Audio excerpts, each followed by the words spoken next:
జై శ్రీరామ్ అందరికి. నేను మీ నరసింహ.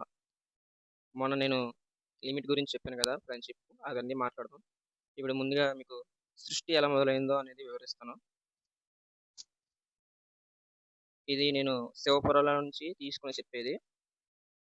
ఒక్కొక్కరు ఒక్కొక్క విధంగా చెప్పొచ్చు. నేను నా విధాల్లో నేను చెప్తాను అర్థమయ్యేలాగా. ఇక్కడ మీరు చూసుకోవాల్సింది ఏంటంటే శివపురాణం నుంచి తీసుకున్నది కాబట్టి ఇక్కడ మెయిన్ క్యారెక్టర్ ఎప్పుడు శివయ్య ఉంటారు. అదే విష్ణు పురాణం నుంచి తీసుకుంటే విష్ణు ఎప్పుడు మెయిన్ క్యారెక్టర్ ఉంటాడు. ఎందుకు విష్ణు శివయ్య అంటే ఇద్దరు ఒకటే, ఇద్దరికి ఏ భేదం లేదు. ఆ, ఇప్పుడు విష్ణు పురాణం తీసుకున్నాం కాబట్టి అక్కడ విష్ణు మెయిన్ క్యారెక్టర్ ఉంటారు. ఇక్కడ నేను శివ పురాణం తీసుకున్నాను కాబట్టి శివయ్య మెయిన్ క్యారెక్టర్ ఉంటారు, అంతే. మొన్న వీడియోలో కూడా నేను నామం పెట్టుకున్నప్పుడు శివనామం గోవిందనామం కలిపి పెట్టాను, ఎందుకంటే ఇద్దరు ఒకటే అని చెప్పడానికి, చూపించడానికి, అంతే. మళ్ళీ నామం ఎందుకు ధరించాలంటే ధరించాలి. ఒక సనాతన ధర్మంకి ముందు ఉండాల్సిన పని ఏంటంటే నామం. నామం ఎప్పుడు ధరించాలి. హైందవ ధర్మం అంటే నామం అనేది కంపల్సరీ నుదుటి మీద ఉండాలి.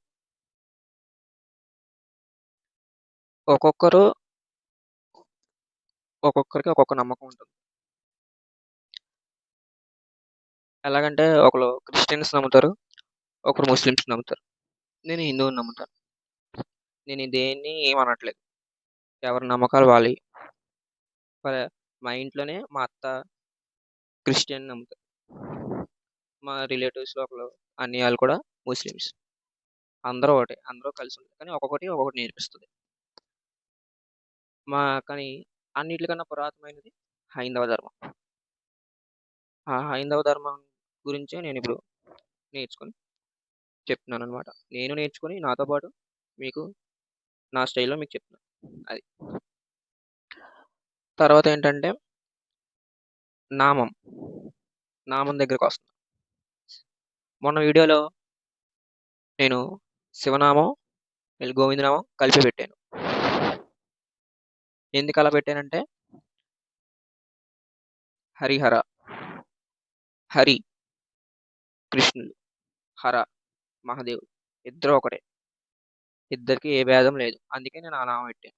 ఇప్పుడు ఈ నామం ఎందుకు పెట్టానంటే ఎప్పుడు ఈ నామమే పెడతాను నేను. ఎందుకు పెడతానో, నా పేరు నరసింహ, లక్ష్మీ నరసింహ. స్వామివారికి, లక్ష్మీ నరసింహ స్వామివారికి నామం ఎవరో ఏముంటుంది, గోవింద నామమే ఉంటుంది. అందుకే నా పేరు లక్ష్మీ నరసింహ కాబట్టి నేను ఈ నామం ధరించాను. అది. ఇప్పుడు మనం ఈ సృష్టి ఎలా మొదలైందో చెప్తాం. మొత్తం అంధకారమే ఉండేది ముందులో. ఆ అంధకారంలో నుంచి ఏం ఉండేది కాదు, అంతా అంధకారం, చీకటి. ఆ చీకట్లో ఒకటి సత్మత్ అనేది ఒకటి ఉండేది. సత్మత్ అంటే ఏం లేదు, పరబ్రహ్మ స్వరూపం అది. సత్ అనేది ఒక్కటే ఉండేది, అదే పరబ్రహ్మ స్వరూపం. దాన్ని మనం అలా జ్ఞానించి చూస్తే అందులోనే మనకి ఆ అంధకారంలోనే సదాశివుడు అనే మూర్తి కలిగి ఉంటారు అన్నమాట. ఆ సదాశివుడు పంచముఖాలు, 5 ముఖాలతో 10 చేతులతో కలిగి ఉంటారు. ఆయన నుంచే ఆయన మా ఆయన మాయ లేదా ఆయన ప్రకృతి, ఆయన నుంచి ఉద్భవించిన వారు ఒక అమ్మవారు. ఆయనలో సగమయ్యి అమ్మవారు ఉద్భవిస్తారనమాట. వాళ్ళిద్దరూ కలిసి శివలోకం అనేదాన్ని నిర్మిస్తారు.